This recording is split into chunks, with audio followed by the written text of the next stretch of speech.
सरहदों पर बहुत तनाव है क्या, कुछ पता कर लो, चुनाव है क्या. राहत इंदोरी यांनी जे सांगितलेले जे शेर आहेत, हे 22 तारखेला जी दुर्दैवी घटना, अतिरेकी घटना, जे जिथं गेलेले पर्यटक होते का जम्मू काश्मीरला पहलगाम मध्ये, तिथं जी घटना घडली ही निंदनीय घटना आहे. हे देशाला कुठेतरी काळिंबा फासणारी ही घटना आपल्या देशात घडलेली आहे. लोकशाही युवा फाउंडेशनच्या युट्यूब चॅनलवर आपल्या सर्वांचं स्वागत आहे. आपण बघितलं 22 एप्रिलला पर्यटक तिथं फिरायला गेले होते जम्मू काश्मीरच्या पहलगाम या क्षेत्रात. तर तिथं काही अतिरेकी ते कुठून आले, कसे आले, कुणाच्या आशीर्वादाने आले, ते आले आणि त्यांनी अंधाधुंद लोकांना मारलं. हे अत्यंत दुर्दैवी गोष्ट आहे. एक माणूस गेला, त्यातूनच काही लोक तिथं वाचवण्यासाठी पण त्या लोकांना गेले. 2 जण शहीद पण झाले. त्याची पण दखल आमच्या मीडियांनी घेतलेली आहे. आणि आपल्याला इथं मी सांगू इच्छितो की पहिल्यांदाच असं घडलेलं नाहीये. यापूर्वी पण उरीचा जे हमला झाला होता, हे पण आपल्या गेल्या 10-11 वर्षामध्ये जे काही घडले हे मी तुम्हाला इथं सांगू इच्छितो. उरीमधली जी घटना होती, जे हमला झाला होता, तो पण आताच झालाय. कारगिलला जे हमला झाला होता अतिरेक्यांकडून, ते पण नुकताच झालेला आहे. पुलवामामध्ये जे हमला झाला होता, तो पण आताच झालेला आहे. अमरनाथमध्ये जिथं भाविक तीर्थयात्रेसाठी जातात, तेही आता झालेला आहे. पठाणकोटला जे हमला झाला होता, त्याच्यानंतर संसद मध्ये जे हमला झाला होता, अक्षरधाम असेल, कंधार आयसिस 814 लोकांचं अपहरण इथं करण्यात आला होता. हिंदू काश्मीरी बांधवांचा पलायन इथं करण्यात आला होता. आणि आता नुकताच पहलगाम मध्ये जे हमला झालेला आहे, तोही आत्ताची जे सरकार आहे त्या सरकारच्या काळखंडात झालेला आहे.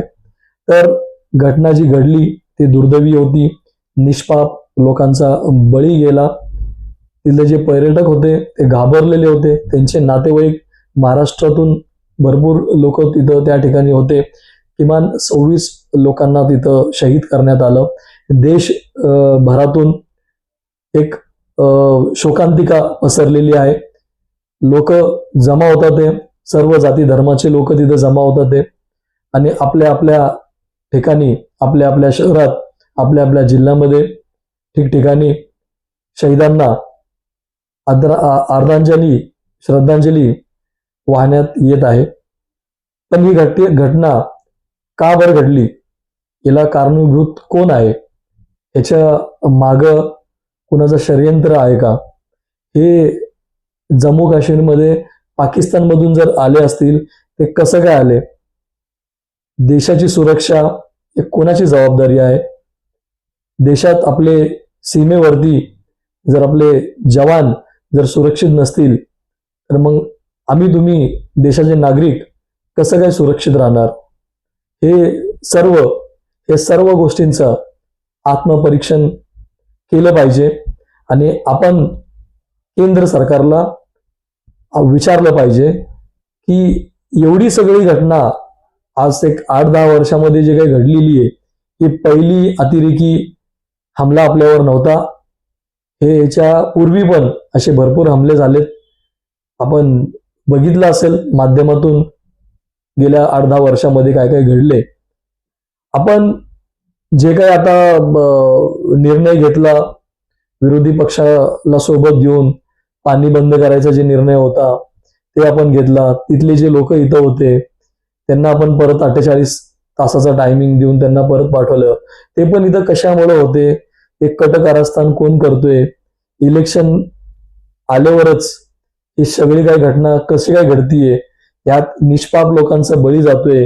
हे बळी कुणामुळे जातोय? ह्याला जबाबदार कोण आहे? आज आपण हे प्रश्न आपल्या सर्वांच्या वतीने इथं विचारत आहोत. सरकारला, जी आपली केंद्रातली सरकार आहे, त्याची पूर्णपणे जबाबदारी असते. आपण इथं कर भरतोय, तर कर भरत असताना, इन्कम टॅक्स भरत असताना, जीएसटी भरत असताना आमच्या देशाची सुरक्षा हे देशाचे गृहमंत्री रक्षा मंत्री आणि देशाचे मुख्यमंत्री हे प्रामुख्याने जबाबदार असतात. त्यात काहीच दुमत नाहीये की आम्ही देशाबरोबर आहेत. आमचे देशाकडून, भारत देशाकडून जे काही अतिरेकी होते त्यांच्यावर जे काही ते कारवाई करतील, त्यांना तिथून घुसून मारू द्या, त्यांना तिकडून उचलून आणून आपल्या भारतात मारू द्या, आम्ही त्यांच्या सोबत आहोत. पण मुळात ही घटना पहिल्यांदा नव्हती. यापूर्वी पण अशा घटना घडल्या आणि दुःख या गोष्टीचं वाटतोय, तो हमला हिंदू, मुस्लिम किंवा शीख किंवा ईसाई यांच्यावर नव्हता. तो हमला होता भारतीयांवर, भारतात राहणाऱ्या त्या नागरिकांवर. पण आपण बघितलं, व्हॉट्सअप युनिव्हर्सिटी असो किंवा जे काही सोशल मीडियाच्या माध्यमातून जे काही ट्रेंड चालवला होता, जेवढं तुम्ही जे अंधभक्त लोक आहेत, जे काय तुम्ही नॅरेटिव्ह सेट करायचा प्रयत्न करता, ते जेवढं तुम्ही या गोष्टींना लपवण्याचा प्रयत्न करणार, खरं कधी लपत नाही. ते लगेचच आपल्याला त्याची खरी माहिती भेटती. ज्या प्रकारे आपण म्हणलं की तिथल्या लोकांना कलमा, इस्लाम धर्मामध्ये कलमाचं पठण कर, पण 2 काश्मीरी मुस्लिम मारले गेले. त्यांना तर कलमा येत होता, त्यांना तर सर्व माहित होतं. ते कशामुळे मारले गेले? जे पर्यटक होते त्यांनीच सांगितले माध्यमांसमोर. आपण जर सोशल मीडियाला जर बघत असेल, जे चुकीचे नॅरेटिव्ह आपल्यासमोर दाखवण्याचा प्रयत्न करत आहात, त्याच धर्तीवर पुण्यातले काही जबाबदार लोक, तिथल्या लोकांनी, त्या काश्मीरी लोकांना मी त्यांना सलाम करतो, त्या लोकांनी हॉटेलची सुविधा उपलब्ध करून दिली, त्यांचे घरं दिली, राहायची सोय दिली, त्यांना जे काही लागणारे वस्तू आहेत, औषधे असतील, जे काही त्यांना लागणारी जी गोष्ट आहे, जे काही वस्तू तिथं लागतात, ते त्यांनी सर्व पुरवलं मोफतमध्ये. आणि त्यांनी म्हणले की तुमची सुरक्षा ही आमची जबाबदारी आहे. मुळात हे सरकारची जबाबदारी आहे, पण त्यांनी माणुसकीचा धर्म पाळला. निष्पाप तो घोडेवर ये जा करणारा माणूस पर्यटकाला त्याचं बळी गेलं. महाराष्ट्राचे एकनाथजी शिंदे यांनी त्यांना 5 लाख रुपयांनी काहीतरी घराची दुरुस्तीचं त्यांनी काहीतरी तिथं वायदा केलेला आहे. अभिनंदन त्यांचं, धन्यवाद. पण आपण या गोष्टी कसं करू शकतो? जिथं आपले जे पर्यटक आहेत त्यांनी आपला अनुभव सांगितलं, माध्यमातून म्हणा, लाईव्ह जाऊन म्हणा, जे काही गोष्टी भारतात घडतात हे चुकीचं आहे. जे घडलं ते अत्यंत चुकीचं आहे. पण त्या घटनेला अनुसरून आपण जे माध्यमांसमोर चुकीची गोष्टी जे पसरतात, ते जात बघून किंवा धर्म बघून ते मारण्यात आलं, तर आपल्या माहितीसाठी आपण बघितलेत 2 लोक शहीद झालेत. ते मुस्लिम जातीचे होते, त्यांना कलमा येत होता, कुराणमधले भरपूर आयत येत होते. मग त्यांना का बरं नाही मारलं? त्यांना का बरं सोडलं? म्हणजे त्यांची पण हत्या झाली ना. आणि या लोकांना वाचवण्याकरता ते धडपडले बिचारे. तुम्ही ती बातमी दाखवत नाहीये, पण मी तिथं जे पर्यटक आहेत त्यांनी एक धाडस दाखवला.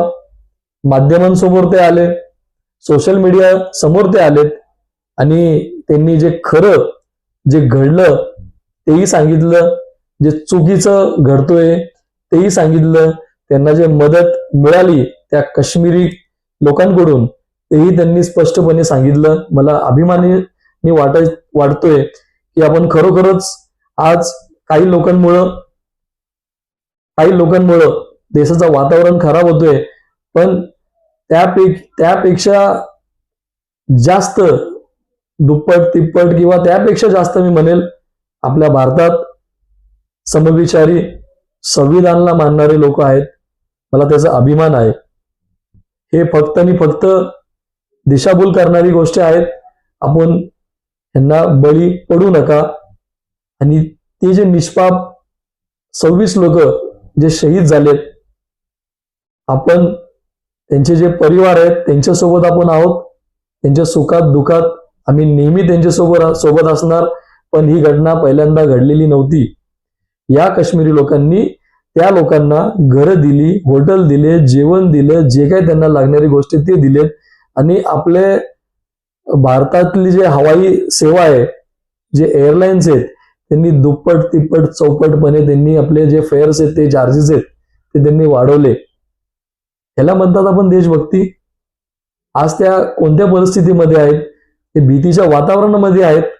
त्यांच्या आजूबाजूला अतिरेकी होते, त्यांचाही जीव गेला असता. एक माझी भगिनी, त्यांचे जे मिस्टर आहेत, नवरदेव, त्यांचं काही दिवसापूर्वीच त्यांचं लग्न झालेलं होतं.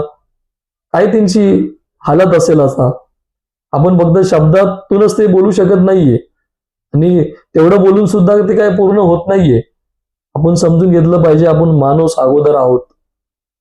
कुठेही आपण जातीमध्ये वाद करू नका, माझी हीच विनंती आहे. हे संविधान प्रेमी देश आहे. आपला देश संविधानाने चालतो. जे काही नेरेटिव्ह सेट करणार आहेत त्यांच्यापासून सावध राहा. हे असे करत जातील, देशाला तोडायचं काम करतील.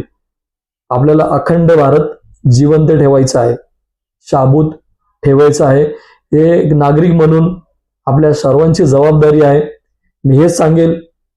आणि जाता जाता काय ओळी आपल्या समोर मी इथं सांगतो की जिस देश में भूख और बेरोजगारी मुद्दा नहीं बल्कि धर्म और जाति की राजनीति का हथियार हो, वो विकास की उम्मीद करना, वहां विकास की उम्मीद करना बेकार आहे. आपण विकासाच्या मुद्द्यावर बोललं पाहिजे, बेरोजगारीच्या मुद्द्यावर बोललं पाहिजे, जे क्राईम रेट वाढलाय त्याच्याबद्दल आपण बोललं पाहिजे, जे शेतकरीचे आत्महत्या जे दिवसेंदिवस वाढत आहेत आपण त्याच्यावर बोललं पाहिजे. आपण हे सगळं न बोलता जाती, धर्म, पंथ ह्याच्यामध्ये आपण एवढं बिझी झालोय या सोशल मीडियाच्या माध्यमातून, व्हॉट्सअप युनिव्हर्सिटीच्या माध्यमातून. आपल्याला हे भासच राहत नाहीये. आपण खरोखर ज्यांना निवडून दिले, ज्यांनी जे वायदे केले होते त्यांच्या मॅनिफेस्टोमध्ये, आपण 2 करोड नोकऱ्या लोकांना देणार, दरवर्षी आपल्या युवकांना देणार, ते नोकऱ्या कुठे गेले? पेट्रोल आणि डिझेलचे जे रेट कमी होणार होते, गॅसचे जे रेट कमी होणार होते, ते कुठे गेले? आपले शेतकरी जे आत्महत्या करतात ते, त्यांना जे काही सुविधा आपल्याला द्यायला पाहिजे होते, कर्ज माफी त्यांची करायला पाहिजे होते, ते आपण विचारत नाहीये. आपल्या लाडकी बहीण योजनेच्या माध्यमातून आमच्या भगिनींना जे काही त्यांना रक्कम भेटणार होती, जे काही रक्कम त्यांना निवडणुकीच्या अगोदर भेटल्या होत्या, त्याच्यामध्ये पण काही कपात करण्यात आली आणि काही लोकांचं फॉर्म बाद करण्यात आलं. हे काय? हे आपण विचारलं पाहिजे. आपण भारताचे नागरिक आहेत. डॉक्टर बाबासाहेब आंबेडकर यांनी संविधान समितीचे सर्व लोकांनी जे संविधानाची निर्मिती केली, आपल्याला त्यांनी ते एक गिफ्ट केलेलं आहे सर्व भारतीयांना. तो संविधान आपल्याला अधिकार देतोय की आपण संविधानाच्या दायऱ्यामध्ये राहून प्रशासनाला, राज्यकर्त्यांना आपण आपले प्रश्न प्रखरपणे विचारलं पाहिजे. आपण जास्त न बोलता मी हेच संदेश देईल की आपण सर्व एकच आहोत. आपण इथं मिळून राहिलं पाहिजे. हा देश सर्वांचाच आहे आणि असंच राहून आपण या देशाला पुढे घेऊन जाऊ, हेच मी अपेक्षा ठेवतो. आमच्या लोकशाही युवा फाउंडेशनच्या युट्यूब चॅनलवर जर आपण लाईक केलेलं नसेल, सबस्क्राईब जर आपण केलेलं नसेल, तर विनंती आहे, व्हिडिओ जर आपल्याला आवडलं तर लाईकही करा, सबस्क्राईबही करा आणि शेअरही करा. आणि असे फेक नेरेटिव्ह पसरवणारे जे लोक आहेत त्यांच्यापासून लांब राहा, सुरक्षित राहा. जय हिंद, जय महाराष्ट्र.